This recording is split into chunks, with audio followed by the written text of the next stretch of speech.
Bonjour, nous allons évoquer le cas du nourrisson ou du nouveau-né, un cas particulier et ô combien sensible, nous verrons un peu plus tard pourquoi. Depuis les années 1992-93, donc depuis à peu près une vingtaine d'années, les personnes qui s'intéressent à la question de la natalité, de l'accouchement, de la naissance, c'est-à-dire les médecins généralistes, les sages-femmes, les gynéco-obstétriciens, les pédiatres évidemment, les ostéopathes, depuis une vingtaine d'années, ces praticiens de santé ont constaté l'augmentation significative, pour ne pas dire exponentielle, d'une pathologie, d'une affection qui s'appelle la plagiocéphalie. La plagiocéphalie, c'est un trouble qui concerne une naissance sur 3 en France, à peu près donc 250 à 300 000 enfants chaque année, présentent une déformation crânio-faciale. En réalité, le terme de plagiocéphalie est un terme un petit peu abusif, car la plagiocéphalie est une composante des déformations crânio-faciales, mais c'est vrai qu'il s'agit du type de déformation le plus fréquent. Ce terme provient de deux mots grecs qui signifient étymologiquement et littéralement tête oblique, plagios et képhalé, tête oblique, ce qui sous-entend tête asymétrique. Alors avant de parler de l'origine de cette augmentation exponentielle, il y a donc une vingtaine d'années, il faut savoir que dans un premier temps, les médecins ont cru qu'il s'agissait d'une malformation, d'une fusion suturale, une anomalie génétique. Donc on a accumulé les examens radiographiques, les scanners, et on s'est rendu compte qu'il n'y avait pas de malformation et qu'il s'agissait en fait d'une déformation. Donc on a eu une fâcheuse tendance à considérer dans un premier temps que finalement l'histoire naturelle de la maladie ferait que rapidement, en se redressant, l'enfant allait récupérer une tête bien ronde et que ça passerait tout seul.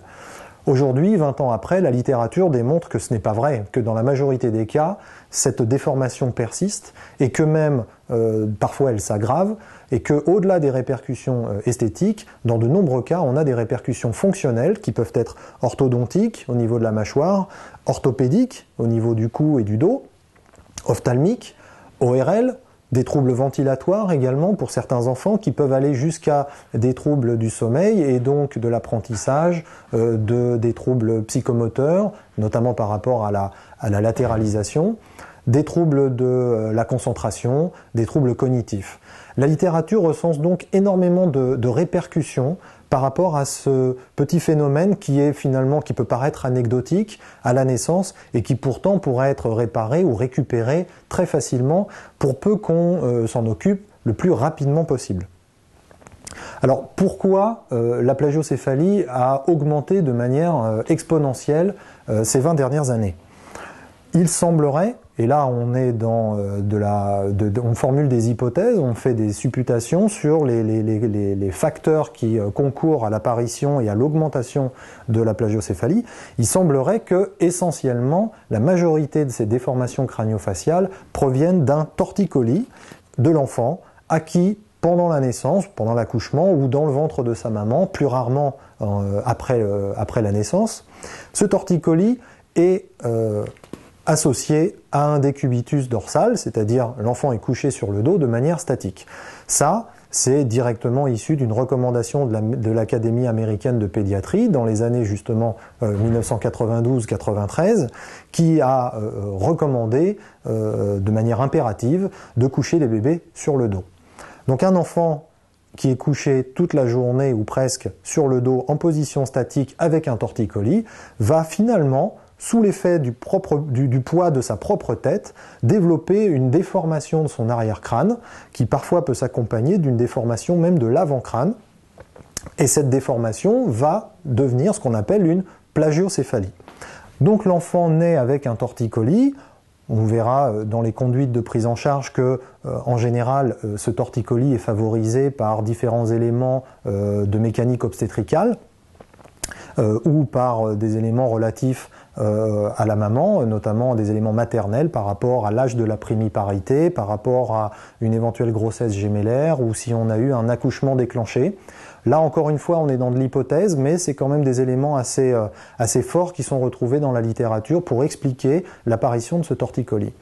On a donc un enfant qui est positionné en statique sur le dos avec la tête bloquée et l'objectif de l'ostéopathe, ça va être de récupérer une rotation bilatérale et symétrique de la tête. Donc cet enfant se présente avec une rotation unilatérale qui peut être caractérisée ensuite par l'apparition d'une plagiocéphalie occipitale. Occipitale, c'est-à-dire un méplat unilatéral sur l'arrière-crâne. Il peut s'agir d'une plagiocéphalie fronto-occipitale. L'enfant va donc développer un méplat qui pourra être unilatéral, on parle de plagiocéphalie occipitale. À ce méplat peut s'associer une bosse frontale homolatérale du même côté, hein. Donc on a tous les mi-crânes qui se déplacent vers l'avant, et là il s'agit dans ce cas-là d'une plagiocéphalie fronto-occipitale. Ou alors, si l'enfant est bloqué de manière bilatérale, la tête en arrière écrasée sur le plan du lit, eh bien, il va développer dans ce cas-là ce qu'on appelle une brachycéphalie postérieure. Brachycéphalie postérieure qui est caractéristique des têtes un peu en forme de trapèze. Ces trois types de plagiocéphalie sont en général issus de torticolis positionnels, qui correspondent donc à un blocage du cou, un blocage articulaire, vertébral. Mais on a parfois, fort heureusement il ne s'agit pas des cas les plus fréquents, on a parfois des torticolis congénitaux qui correspondent, donc là ce sont les torticolis positionnels, et on a parfois d'autres plagiocéphalies qui sont liées à un torticolis congénital. Le torticolis congénital, qui là aussi est bien connu et bien décrit en pédiatrie, c'est un torticolis dans lequel on a une rétraction fibreuse d'un muscle qui est connu, qui est très puissant, qui est le SCOM, sternocléido-occipito-mastoïdien.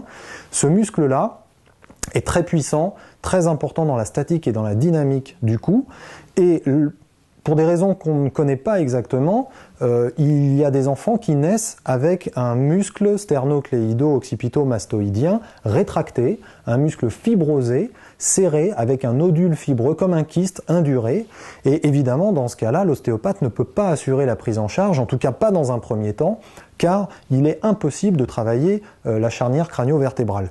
Il va donc falloir d'abord passer par un kinésithérapeute, éventuellement, si le cas est sévère, par un chirurgien orthopédiste qui va opérer ce petit muscle. C'est une opération sans danger et plutôt rapide. Et derrière, l'ostéopathe va pouvoir intervenir pour récupérer la rotation de tête.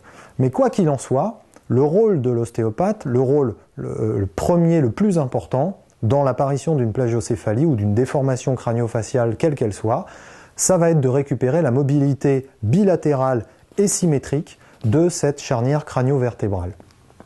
Alors il existe des techniques à la fois pour le dépister dès la naissance ou dans les premiers jours après la naissance. Il existe des techniques pour réduire ce blocage, récupérer cette raideur unilatérale ou bilatérale de la charnière crânio-vertébrale. Ce sont des techniques qui ne sont pas invasives, qui ne sont pas violentes, qui ne sont pas dangereuses, qui sont beaucoup moins impressionnantes et traumatisantes que des techniques par exemple de kiné respiratoire. Pourtant, malheureusement, la législation fait qu'aujourd'hui, ces techniques ne peuvent pas être pratiquées chez un enfant de moins de 6 mois, sauf si on dispose d'un avis de non-contre-indication délivré par un médecin. Malheureusement, la plupart des médecins se déclarent incompétents pour savoir si un enfant peut être manipulé ou pas, et même quand ils sont compétents, ils ne vont pas engager leur responsabilité, ce qui peut tout à fait se comprendre, pour qu'un enfant soit manipulé par une autre personne qu'eux. Donc le problème, c'est que si l'on veut respecter la loi, on est obligé d'attendre que l'enfant ait 6 mois avant de pouvoir récupérer cette rotation de tête et de pouvoir soulager ce méplat occipital. Donc au jour d'aujourd'hui, on a de plus en plus de couples, de parents qui se présentent à nous et qui sont inquiets parce que l'enfant est en torticolis, parce que sa tête se déforme, parce qu'il souffre, parce que souvent on a des signes associés qui peuvent être des signes digestifs, même des signes ophtalmiques ou des pleurs tout simplement, des pleurs nocturnes, des difficultés à la tétée ou à la succion.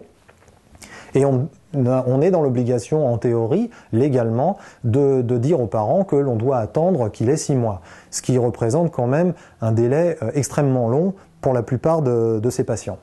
Donc aujourd'hui à Ostéobio, on a mis en place depuis maintenant 5 années un programme de recherche en collaboration avec le centre hospitalier La Péronie de Montpellier et en collaboration avec le professeur Guillaume Captier. On a mis en place un programme de collaboration de recherche qui nous a permis déjà de déboucher sur une première publication, et d'autres publications vont suivre, pour essayer de modéliser le comportement de cette charnière crânio-vertébrale, car encore une fois, c'est vraiment cette zone-là qui souffre au moment de l'accouchement, et s'il y a un endroit qu'il faut manipuler lorsqu'on a une déformation crânio-faciale positionnelle, c'est bien cet endroit-là.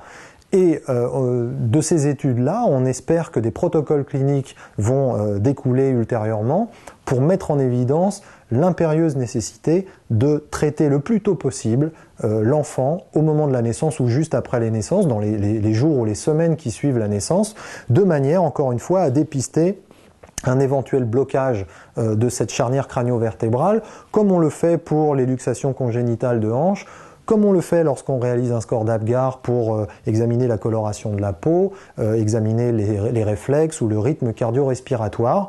Il devrait être maintenant systématique et obligatoire de dépister des anomalies rotatoires ou des anomalies d'hypertonie crânio-vertébrale chez les nouveau-nés.